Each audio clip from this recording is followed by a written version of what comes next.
how did you feel about pitching in this game and pitching superbly?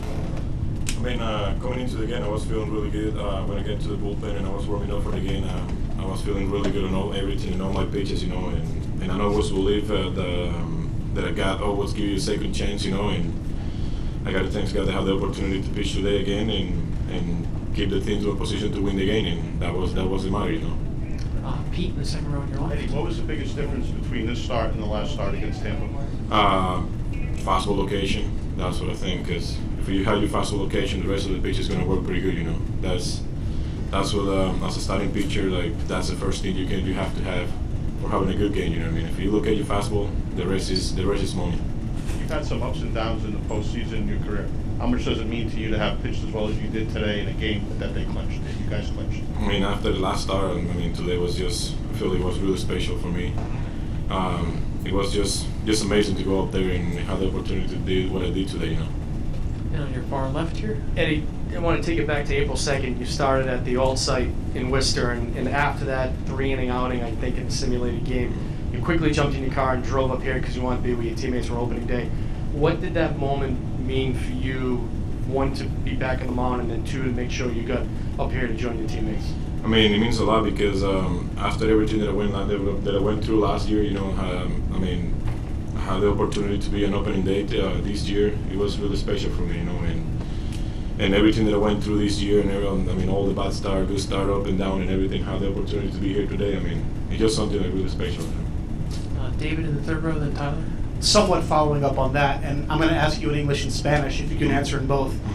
Going back to last year, obviously everything you went through, and to be soaked in champagne at this point in the year, how much does that mean? Pensando en todo lo que pasaste el año pasado, la enfermedad y todo, y a esta altura de este año, estar bañado de champán, ¿qué significa para ti?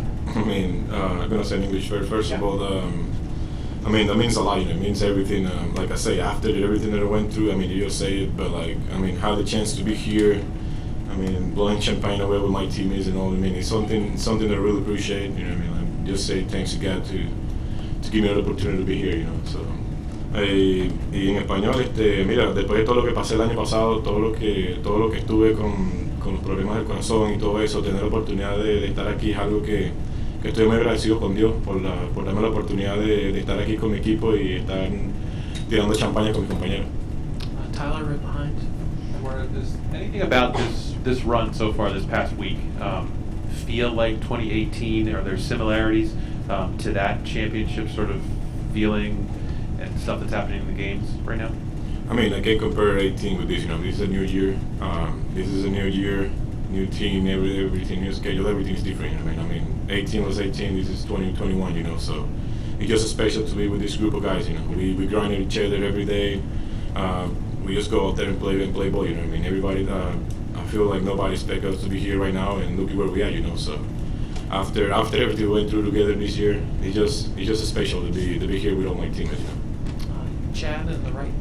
Eddie, you all talk a lot about the way Alex builds confidence and trust, but also the last time you pitched, he had to pull you very early. Mm-hmm. So I wonder, what does he say or do in the past, 4 or 5 days, to let you know he specifically believes in you coming into this start again? Like I said at the beginning, he knows me and he knows the way I pitch, the way I like to pitch and everything. I feel like that game on Thursday was just fastball command. The rest was everything was over there. All my pitches was over there. It's just a fastball command. So the last couple of days I was working on it and I have it over here. I come onto this game and thinking about that. That was the first thing that I wanna use in the whole game and I had to change the stylus early in the game and that helped me a lot. Like I say, fastball command. He said it's always everything that you need as a starting pitcher. Bill on your left, then Ian. Here on your left, Eddie. You mentioned it a little bit there. I know Alex has been more vocal about it throughout the year. You guys are picked in 4th place. No one thinks you win the wild card game. No one picked you to win this series. How much talk of that has there been in the clubhouse, and how much have you guys used that? I don't think we talk about all of that at all. We just go out there, have fun, and play the game. That's the way we do it here, and that's what we always been doing. We always been doing the whole year. Go out there, have fun, enjoy the game. Don't listen to what they're talking on the outside. play together, be as a family, and that's the way we do it. And that's why keep us where we are right now. Up front on your right, Ian. Eddie, how much credit does Alex Cora deserve for you guys being one of the last 4 teams here standing in MLB this season? I mean, a lot. Like I always say, he's like a father, brother, manager, whatever, like however you can call it to us. I mean, it's a lot to have him. It's really good to have him with us. You know what I mean? And he trusts us. He trusts everybody. He trusts everybody in that clubhouse. You know, he gives you the chance every time. That he handle it to you, and you just gotta go out there and do your job. You know what I mean? You guys asked me about my last start, and he pulled me out early, but I mean, I wasn't doing my job, so you know what I mean. So today was really good for me. It was different, and he let me go out there for more innings. You know, so that's how much he trusts us. He trusts us every time we go out there. Go to the third row by the door on the right. Eddie, can you just talk about Devers and his postseason performance and just what it meant to have get you out to that lead so early? I mean, I've been know Devers as he get to the village. You know, I know that I've been know he's a special kid. I mean, you guys seen on the last postseason we play. Even this postseason, I know I trust him. I know what he can do. You know what I mean? If you miss a pitch with him, he's gonna hit all the ball. But that's the way he do it. He swing hard all the time. He play hard all the time, and that's the Devers we all know. You know what I mean? He's an all-star, man. He's just amazing having him as a teammate. You know, because I don't want to face him at all. You know, so prefer to have it as a teammate right now. It was a lot of fun. It's a cool situation to come into, and just trying to get outs right away. I knew try not to let the guy on second score, so just trying to get outs right away. And Pete. Whenever it was when you got picked in the Rule 5 draft, could you imagine closing out the game to get the ALCS? Never. When did you start to sort of gain the confidence that you could do this over the course of the season? Honestly, a lot had to do in Chicago.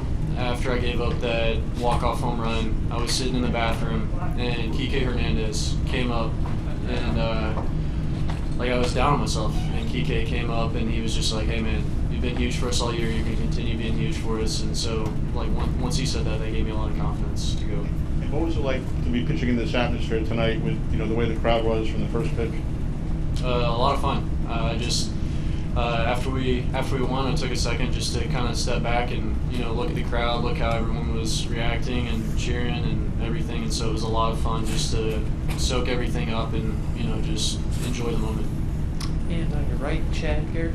You talked pregame about the sort of the role Alex has had in building confidence and belief and all that. I wonder what was the atmosphere like in the dugout in between those innings when you're going back in and you all are waiting for the run that eventually came. What was that atmosphere and what was Alex like in those moments?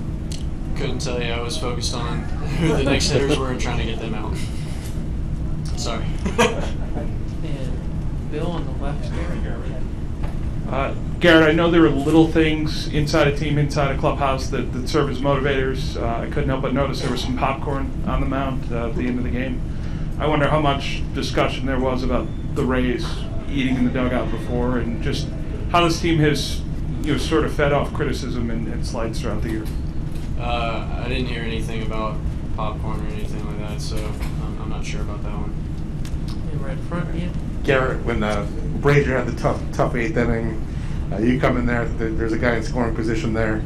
Just how fired up were you just to be able to keep the game tied, get your team out of that situation right there? I was worried about just trying to throw up a 0 in the 9th. Once AC said you got to keep going, that's all I was focused on. So just move on to that one. And we'll go right here. Hey Garrett, I know you're a laid-back guy, obviously, but in that situation, I mean, guy second, no outs. What's going through your mind? Are you nervous? Are you is the adrenaline pumping? Oh yeah. I would like to say it's not, but it's definitely pumping, and the situation and everything. So I just try and take a deep breath and take it in and try and execute a plan. So do you have like butterflies or? Oh yeah, I mean, anyone that tells you don't, they're lying to you. Pete on your left, Garrett. Were you going back out for another one if they didn't score? If AC would have told me to, I would have gone down. Yeah, and as that inning's unfolding, how confident were you that one way or another you guys are going to find a way to get that run? I'm always confident in our lineup. Our offensive power is a lot, and so every time those guys get out there, I'm very confident in their abilities. What was being in that pileup like for you? Anybody, anything in particular that you remember?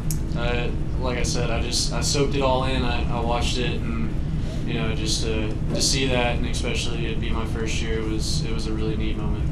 2 rows behind, Tyler.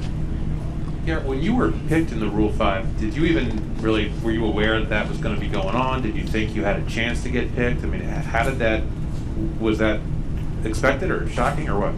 So I was actually working out at my strength place down in Pelham, Alabama. It's called Tinsley Performance, and we were just doing a normal workout, and Cal, our head strength coach, he said, "Hey, let's just take a second to turn it on and see what happens." And sure enough, heard my name, and from that moment on, my goal was just make the team and go from there.